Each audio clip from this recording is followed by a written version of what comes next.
संपूर्ण ज्ञानेश्वरीतला 3रा, 4था आणि 18व्या अध्यायामध्ये कर्म विषय आलेला आहे. तर नेमकं कर्म काय असतं, कशा पद्धतीचं असतं याचा आपण विचार करत असताना समग्र ज्ञानेश्वरीतून ज्ञानोबांचा जो कर्माचा विचार आहे तो आपण या ठिकाणी चिंतन करतोय. म्हणजे पुन्हा अमक्या अध्यायातला काही विषय राहिला अशातला काही भाग नाहीत.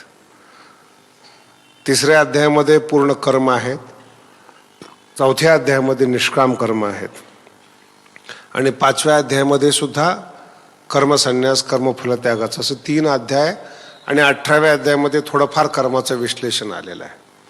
त्या सगळ्यांना आपण एकत्रित करून कर्माचा विचार करतोय. त्याचं मूळ कारण असं आहे की प्राचीन काळात जी यज्ञाधिक कर्म होत होती ती आता कालबाह्य झालेली आहेत. आज त्याच्यावर फार विचार करून, फार चिंतन करून काही उपयोग नाही त्याचा.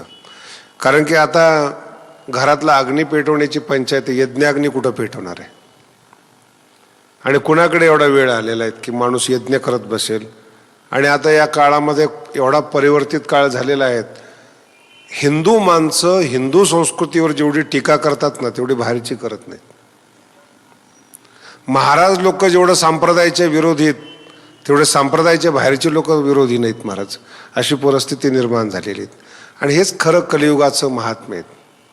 कलियुगाचं वर्णन करत असताना काही विरोधी दुसरे असतात असं सांगितलेलं नाहीत. भावकीच भावकीच्या विरोधी असते, भाऊच भावाच्या विरोधी असतो, आपलेच लोक आपल्या विरोधी असतात. हे कलियुगाचं सगळ्यात मोठं वर्णन आलेलं आहे. मोठेपण स्वीकारणं हे भावकीला जमत नाही कधी. फार मोठा वेगळा विषय आहे, पण तो या विषयाला अनुपयोगी आहेत म्हणून सांगितलं तुम्हाला. प्रत्येक माणसाने कर्म केलं पाहिजे. वारकरी संप्रदायामध्ये लग्न केलेल्या संतांना, ब्रह्मचारी असणाऱ्या संतांना सारखाच मान दिला जातो. हे कोणाच्याच लक्षात नाही आजपर्यंत. संन्यासी माणसाला का मान असतो? कर्म सोडले म्हणून, त्याग केला म्हणून. ज्ञानोबा म्हणतात ही चुकीची गोष्ट आहे. मी ज्ञानोबाचे मत मांडतो बरं का, नाही तर तुम्हाला असं वाटेल कर्मकांडाचं खंडन आहे. असं काही माझ्या डोक्यामध्ये नाही आहे. ज्ञानोबा म्हणतात जन्माला आलेल्या प्रत्येक माणसाला कर्म करावंच लागतं. हे भगवान श्रीकृष्णाचं सुद्धा मत आहे. नाही कश्चित क्षणमपि जातु तिष्ठत्य कर्मकृत. माझ्या समोर जरी तुम्ही बसलेला असलात तरी प्रत्येक क्षणाला तुमच्या हातून कर्म घडतंय. डोळ्याने तुम्ही पाहताय, कानाने ऐकताय, तुम्ही सगळे कर्म चालूच आहेत. कुठं कर्माचा संन्यास होणार आहे? फक्त चांगलं कर्म करणार नाही किंवा वाईट कर्म करायचे तुमच्या हातात आहेत, पण कर्म थांबवू शकत नाही. नाही कश्चित क्षणमपि, एक क्षण सुद्धा कर्माचा त्याग करू शकत नाहीत. अकर्मकृत तिष्ठती, शक्यच नाही. मग वाईट कर्म करण्यापेक्षा चांगलं कर्म करावं माणसाने. आणि या जगात जेवढे श्रेष्ठ माणसं झालेले आहेत ते सगळे कर्माने श्रेष्ठ झालेले आहेत. अभ्यास करणं हे सुद्धा कर्म आहे.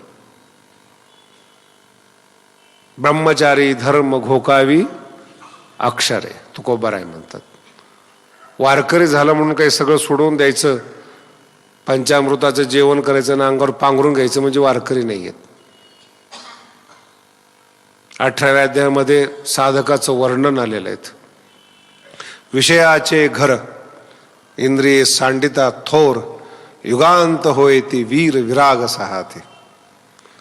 डोळे आवरायचे, कान आवरायचं म्हणजे एवढं सोपं वाटतं का तुम्हाला? नाही. नसल्यानंतर आपोआपच त्याग असतो महाराज. गरिबीत माणसं ना खूप चांगली असतात, माझा अनुभव आहे.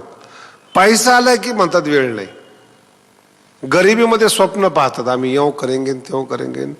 महाराज माझी इच्छा होती पंचामृताचं जेवण द्यावं, परिस्थिती नाही आहे, दुष्काळ पडलेला आहेत. आणि तोच माणूस श्रीमंत होता महाराज अजूनही माझी इच्छा आहे, वेळ नाही.